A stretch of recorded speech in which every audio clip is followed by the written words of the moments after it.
Baltimore. Thanks to Baltimore invented the Uber. Baltimore invented Lyft. You bitches owe Baltimore some money. I don't hear nobody out there.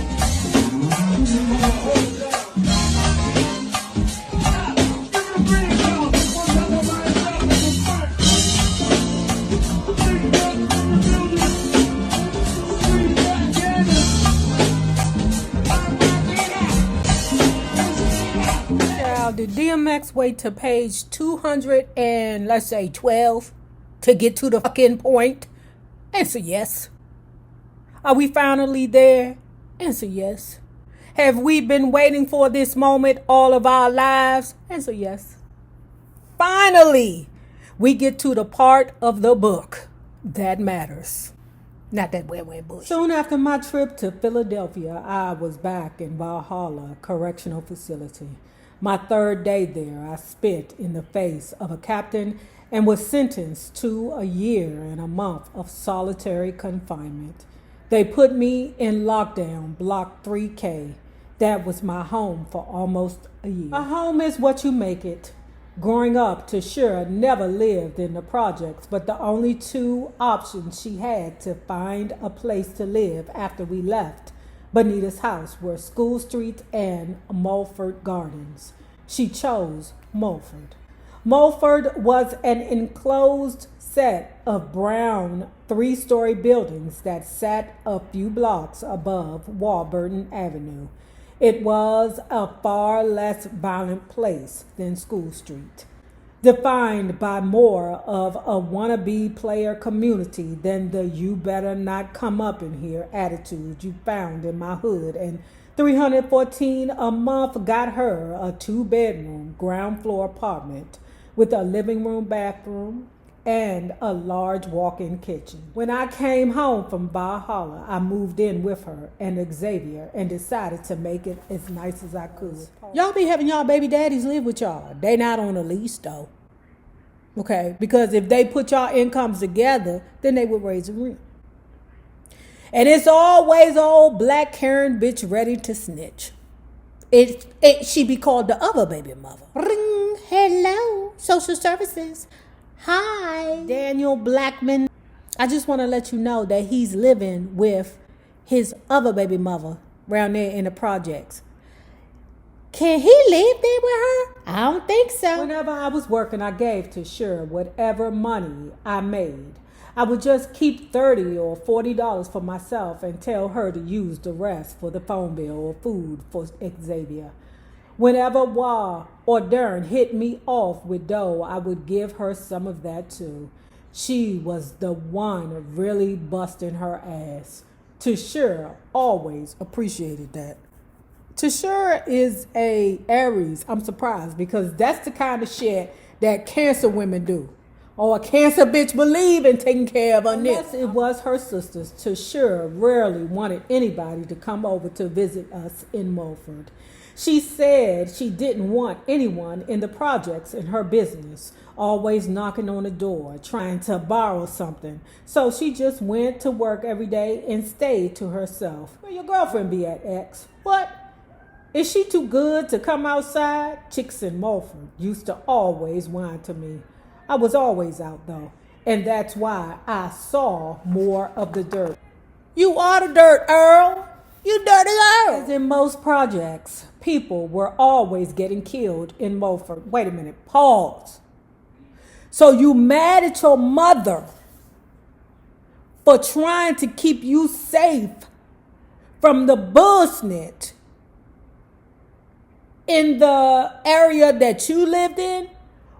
But you big up to Sure for doing the same thing that your mama did? Every week you would hear about so-and-so's cousin getting shot or someone killing themselves in a car accident. It's just messed up when you knew the person who was killed and the person who did the killing and they lived right next door to each other. Now that is hood shit. Walking every day in a neighborhood knowing that somebody is dead and then speaking to the killer. What's up, Nay?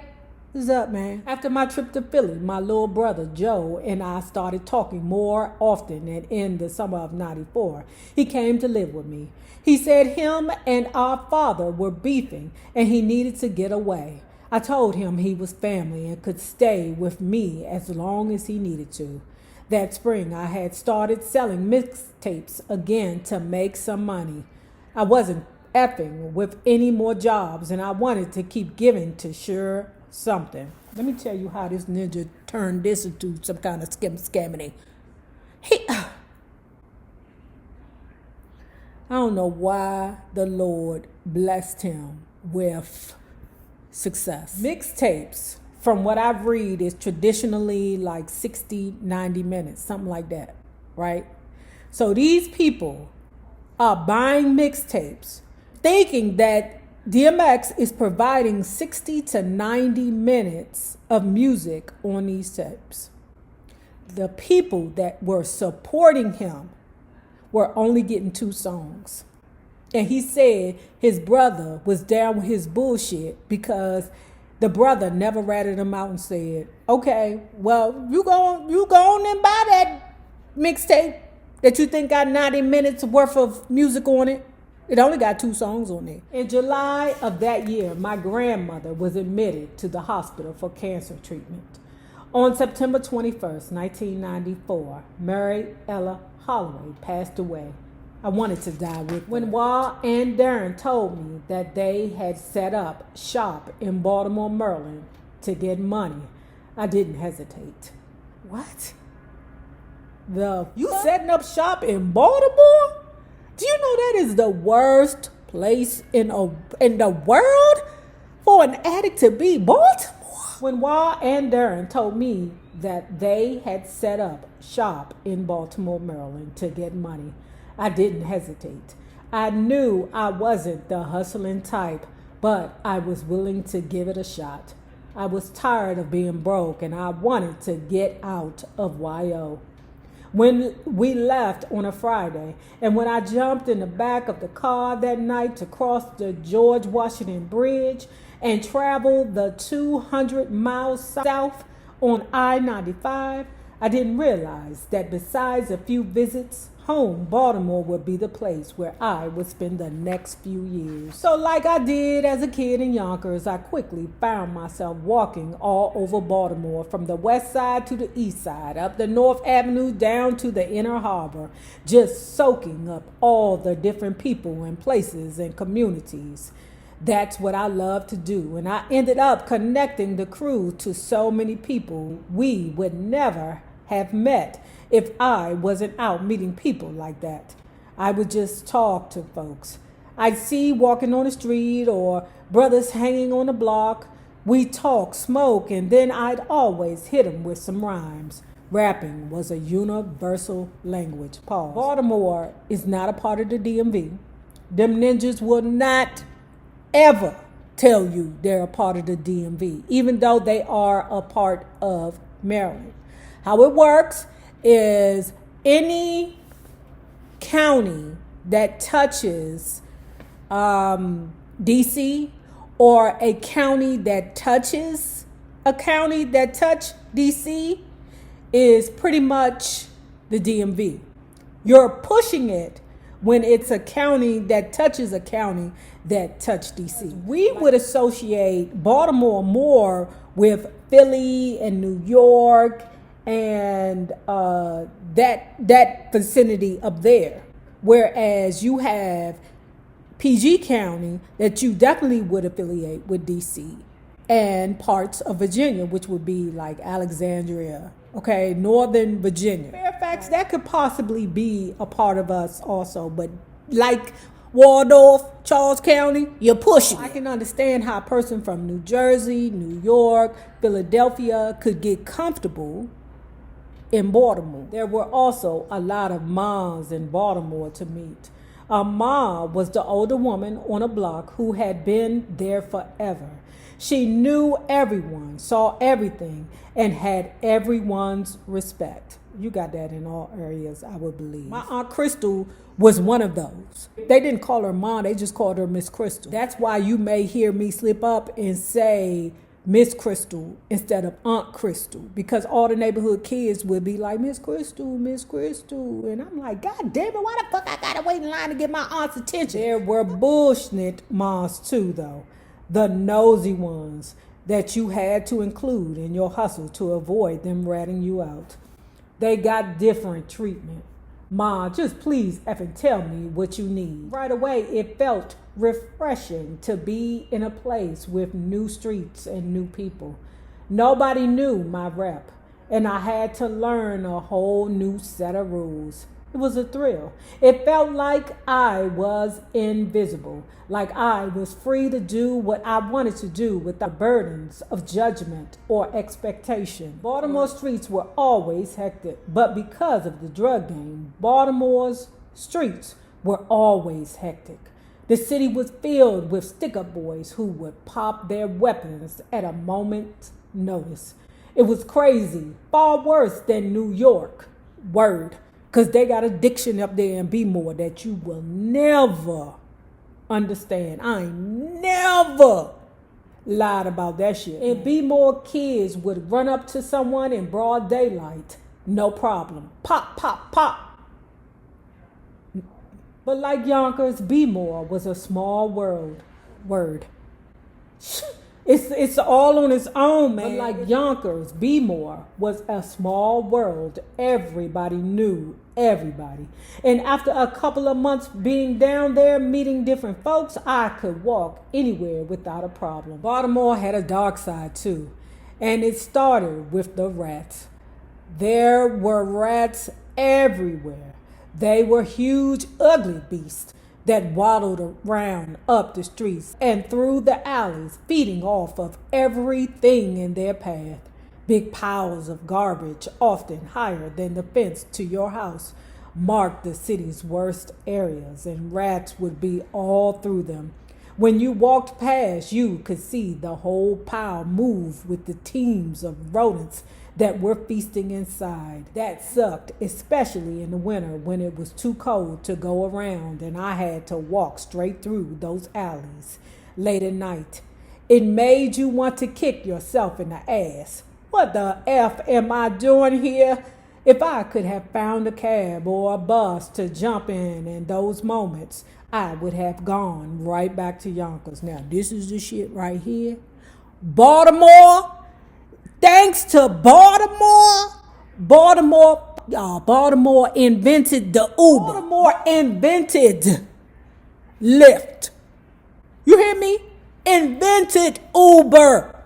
You bitches owe Baltimore some money. There weren't many real cabs in Baltimore anyway, though. Only hacks. Hacks were people who used their own cars as cabs.